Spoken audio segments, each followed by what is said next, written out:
Oke, assalamualaikum warahmatullahi wabarakatuh. Oke, kembali lagi teman-teman semuanya. Di sini seperti biasa, saya akan melanjutkan video terkait prarancangan pabrik punya saya yang berjudul pembuatan 2 etil heksil akrilat dari asam akrilat dan 2 etil heksanol. Nah, pada video sebelum-sebelumnya saya sudah membuat terkait neraca massa, neraca energi, mulai ekonomi teknik, dan juga ada beberapa perancang alat. Nah, di bagian ini saya akan menjelaskan terkait dengan penentuan kapasitas produksi. Ketika kita ingin merancang suatu pabrik, kita perlu tahu sih berapa kapasitas yang kita tentuin, yang kita buat setiap tahun dalam pabrik tersebut. Nah, apakah itu 50.000, 60.000, 70.000, ataupun 80.000 ton per tahun. Nah, pertanyaannya, dalam penentuan kapasitas itu, kita tidak bisa menembak secara langsung. Kita mau buat 50.000 ton per tahun misalkan, dua silat. Nah, itu tidak bisa. Dalam penentuan kapasitas, kita perlu menentukan beberapa faktor hal, seperti ekspor, impor, supply, demand, konsumen gitu. Biar apa? Biar kapasitas yang kita buat itu bisa mengcover seluruh supply and demand untuk produk ini. Misalkan kita ternyata kebutuhan di pasarnya cuma 60.000 nih. Nah, kita buat kapasitas produksi 100.000. Nah, 40.000 itu nanti menjadi hal yang mubazir, tidak efisien. Makanya kita harus menentukan kapasitas produksi berdasarkan beberapa penentuan tadi, misalnya supply and demand, ekspor dan impor. Nah, pada kapasitas produksi 2 etil akrilat, kita lihat dulu nih data ekspor dan impornya dulu. Apakah pihak negara kita itu sering mengekspor ataupun mengimpor gitu. Kita bisa di sini. Nah, untuk sumber-sumber datanya itu banyak.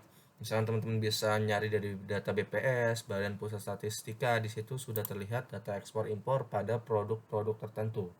Nah, di sini pada sumber BPS itu hanya mencantumkan itu sampai tahun 2021 saja, jadi 2015 sampai 2021 kita bisa lihat data ekspor ini itu dari 2015-2016 itu cenderung naik.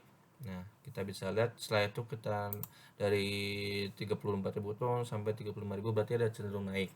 Nah, kemudian di sini ada, setelah itu kita buat proyeksinya gitu. Jadi grafiknya seperti ini. Nah, kenapa kita proyeksi, Bang? Karena kan kita data di sini hanya dari 2000 sampai 2021, sedangkan kita ingin membuat pabrik pada tahun 2028. Makanya kita proyeksi dan kita dapat nilai regresi sehingga kita bisa memproyeksikan pada tahun 2028 itu ekspornya berapa sih gitu.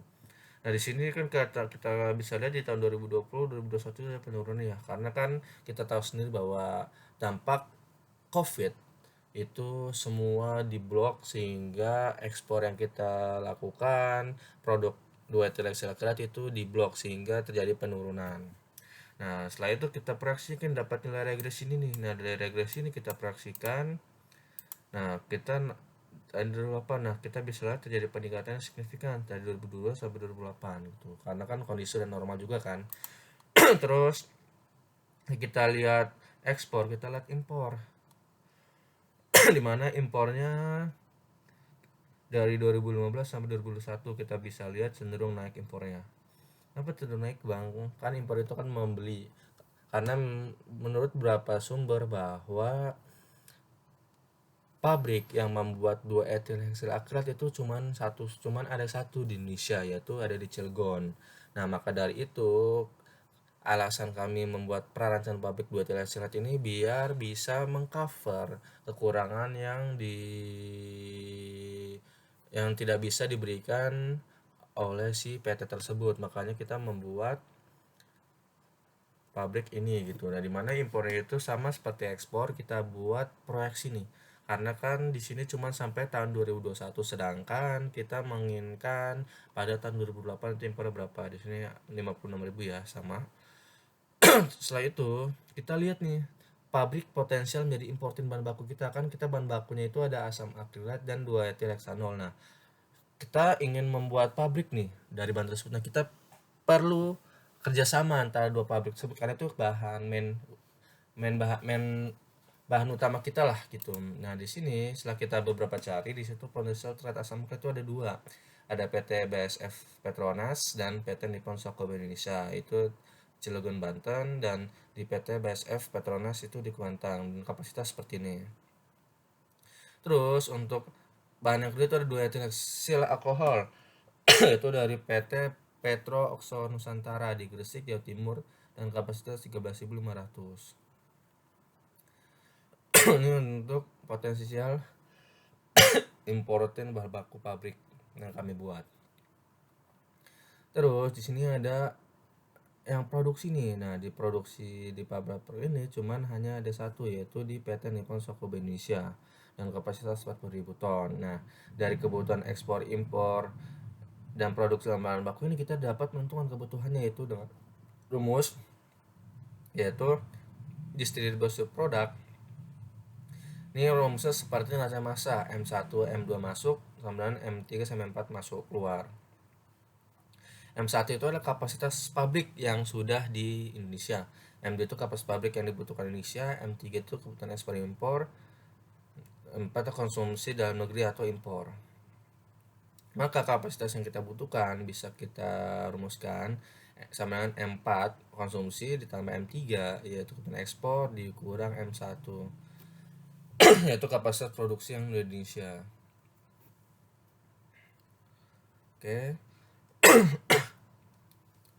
Oke, terus setelah itu kita bisa melihat nih jumlah kebutuhan di ekspor ya.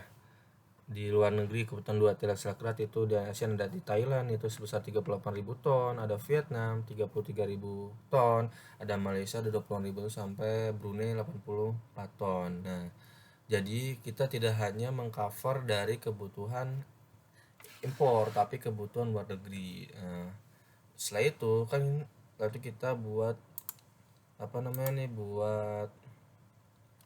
buat proyeksi kebutuhan. Nah, proyeksi kebutuhan. Nah, di sini nah kapasitas produksinya kita bisa buat. Nah, proyeksi kebutuhannya nih. Jadi kebutuhannya kita bisa proyeksikan jadi 40 apa 40 itu nih ditambah I18. I18 itu yang nih proyeksi ekspor. Nah, impor ekspor dikurang P62. P62 itu adalah nih. Jadi I40 si impor ekspor dikurang si kapasitas. Jadi kebutuhannya itu segini nih 2022. Nah, sedangkan kita ingin membuat pabrik di tahun 2028, maka kita proyeksikan jadi kebutuhan itu sebesar 100.000 ton nih. Jadi kebutuhan total dengan mengkecualikan faktor-faktor lain, jadi kebutuhan pada tahun 2008 itu ada 100.000 ton. Nah, dari kita dapat nih kebutuhannya nih. Nah, sekarang tinggal kita membuat pabrik seberapa besar sih. Nah, dalam industri kita misalkan kebutuhan 100.000 ton, kita tidak bisa membuat 100.000 ton. Itu namanya memonopoli. Jadi ada aturan di mana jadi peraturan setiap pabrik itu perdagangan itu maksimal 50% gitu berdasarkan Undang-Undang Nomor 5 nih tahun 95 bab 4 tentang kegiatan dilarang pasal 17 ayat 2C. Jadi kapasitas yang harus dipenuhi oleh pabrik hanya 50% dari kebutuhan total. Nah, karena kebutuhan 50%, jadi kita tinggal kali saja nih 100.000 ton kali 50% sekitar 50.000 ton per tahun. Jadi penentuan kapasitas produk kita yaitu sebesar 50.000 ton per tahun. Seperti itu. Terus kita lanjut ke GPM nih biar lebih cepat aja. GPM itu adalah gross profit margin. Nah, gross profit margin ini adalah produk tukang reaktan, atau kita bisa ngeliat seberapa besar keuntungan kita yang dapat kita buat nih dalam suatu pabrik. Kan kita membuat pabrik kan perlu untung kan. Kalau misalkan nggak untung ya gimana kita bisa bayar karyawan, bagaimana kita bisa bayar produksi dan lain-lainnya. Nah, kita bisa lihat di sini. Nah, dalam penentuan GPM ini ditentukan setelah kita menentukan kapasitas produksi. Jadi sebelum kita membuat GPM kita harus tentuin dulu nih kapasitas produksinya nih. Nah, di sini saya ada 2 GPM. Nah, GPM ini kita tentukan berdasarkan paten atau berdasarkan teknologi referensi yang kita gunakan. Di sini saya ada dua, ada GPM Korea dan GPM Moraru. Nah, di sini kita lihat dari 50.000 ton kita ubah ke kilomol. Di mana seperti ini kebutuhan produksinya, yaitu di sini reaksi ini. Jadi kan bahan bakunya kita asam akrilat dengan 2-etilheksanol. Kita direaksikan dengan asam sulfat nih. Di paten ini katalis gunakan asam sulfat berupa cairan, menghasilkan 2-etilheksanol dan air. Nah, di sini analisis GPM dilakukan sebelum mendirikan pabrik, bertujuan untuk mengetahui dan menganalisis terkait suatu proses tertentu apakah pabrik didirikan layak atau tidak. Nah, di sini berdasarkan paten dapat recycle 100% dan konversinya itu 98%. Nah, di sini kita bisa menentukan harga dulu nih. Nah, harga per ton kita bisa mencari di beberapa sumber, bisa di Alibaba. Di sini saya dapat di ekimi.com, di mana per tonnya itu asam akrilat segini, 2-etilheksanol dan 2-etilheksanat segini. Dan air itu karena produk samping kita tidak bisa jual. Jadi air proses itu nggak bisa kita buang dengan langsung ataupun kita jual. Nah, makanya kita gunakan nanti ke pihak ketiga gitu, makanya kita tidak bisa jual si air tersebut. Nah, karena ini sumber dari 2003, kita pabrik 2008, kita tinggal kita produksikan saja. Ke per nol, kalau kita dapat per molnya nih. Nah, karena di sini konversi 98%, berarti 2-etilheksanat itu 0,98. Oke. Tidak 100 mol, tidak 100%. Nah, kita tinggal lihat ke MRS-nya nih, mula-mula reaksi sisa, dimana mulanya 111 karena reaksi 98%, berarti tinggal 98%, tinggal kita kurangin, jadi sisanya itu 0,02, nih 0,02 juga. Nih bintang-bintang.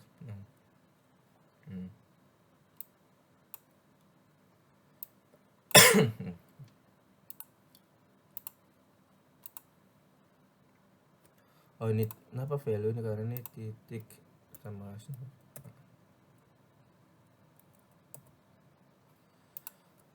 udah sabar respondingnya. Jadi gini teman-teman, kadang kita menggunakan Excel karena not responding gitu, sering berat. Karena apa? Karena bayang sisinya itu ada banyak banget nih teman-teman, jadi perlu spek laptop yang cukup tinggi gitu biar nggak terlalu nge-lag. Oke, setelah itu kita dapat nih sisanya. Oke, setelah itu kita ke gross profit margin. Jadi gross profit margin ini intinya produk dikurang reaktan gitu intinya. Jadi seberapa profit produk kita gitu. Maka kita lihat dari GPM. Nah, reaksi itu minus 1 karena ini 0,9 karena masa disnya kita plus 0,2 dan plus 0,2. Oke, berarti tinggal produk. Nah, ini produknya U38 U34 ini dikurang reaktannya ini. Nah, jadi dapatlah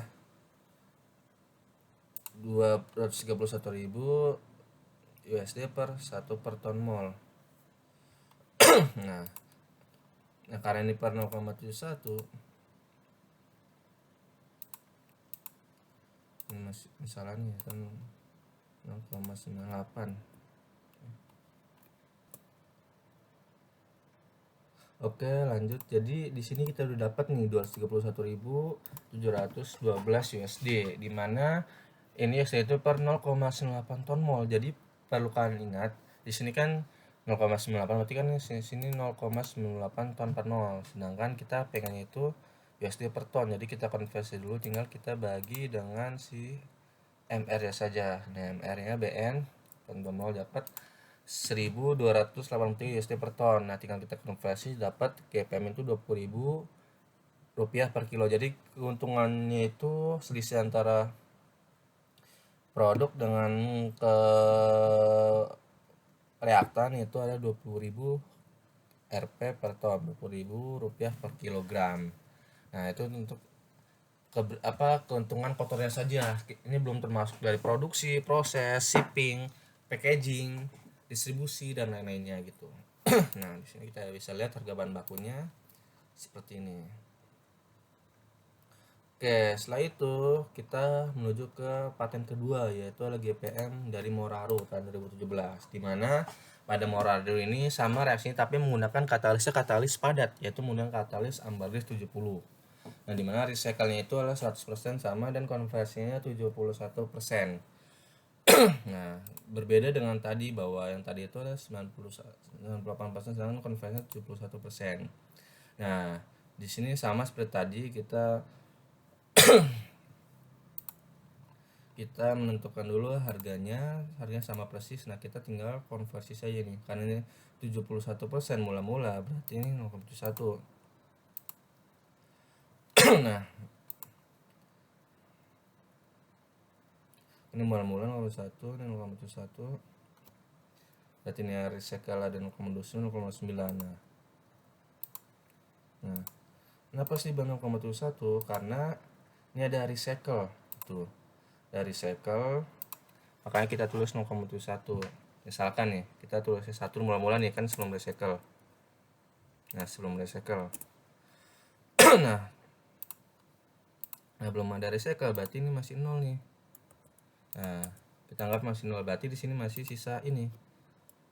Sisa mula-mula masih sisa 0,29. Nah, saya 0,29 sama nih 0,29. Nah, karena kita recycle 0,29, kita masukin nih 0,29 di sini. Ada penambahan 0,29 0,29. Jadi nggak ada sisa yang kita gunakan itu kita recycle. Nah, berarti ini sisa 0 nih, karena nggak ada sisa. Karena nama kita recycle kan, berarti produk yang tadi keluaran tadi nggak kita buang, langsung kita pakai lagi gitu. Nah, karena ada recycle berarti ada yang masuk nih ke proses ke bahan baku tadi, makanya mulai-mulai itu bukan 0,1 tapi plus 0,79. Nah, kenapa 0,79 Bang? Karena tadi yang masuk itu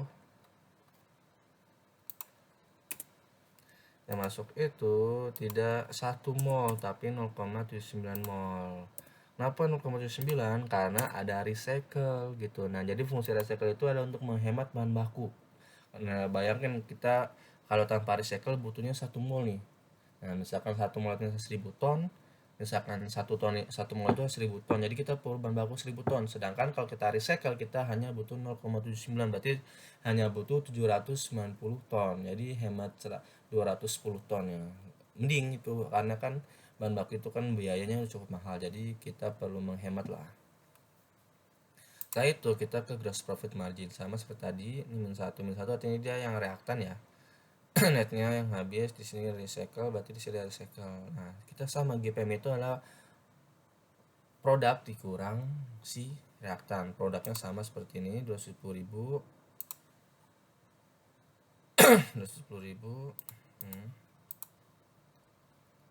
270.000. Oke. Nah, 271.000. Nah,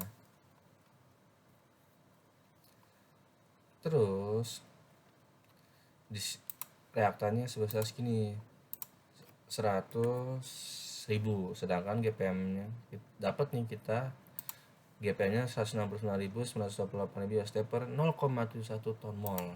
Ingat ya, 0,71, tinggal kita konversi lagi dapat 1.299 dan dapat 20.261 rupiah per kilogram. Nah, karena selisihnya itu, jadi GPM semakin banyak itu semakin bagus gitu. Jadi makanya selisihnya itu lebih besar, ini kita menggunakan GPM-nya sebesar segini gitu. Oke, setelah kita menentukan GPM, kita bisa lanjut ke proses selanjutnya, yaitu dalam penentuan PFD, neraca massa dan neraca energi. Terkait neraca massa dan energi sudah saya jelaskan di video saya sebelumnya. Bagi teman-teman yang pengen lihat, silakan lihat di situ. Oke, mungkin itu terkait pembuatan kapasitas GPM. Jadi hal pertama yang kalian lakukan ketika membuat rancangan pabrik itu adalah pembuatan kapasitas dan GPM.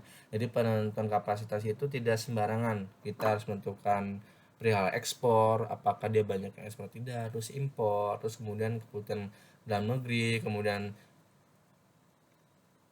pabrik komersial yang membuat produk itu apakah sudah banyak atau tidak gitu. Misalkan tidak banyak nih ternyata di dalam Indonesia, ternyata di produk saya juga nih yang buat cuma satu doang nih pabrik di Indonesia nih. Makanya saya membuat pabrik ini alasannya supaya bisa mengcover supply and demand dalam produk 2 etil heksil akrilat. Oke, mungkin demikian dari saya. Wassalamualaikum warahmatullahi wabarakatuh. See you.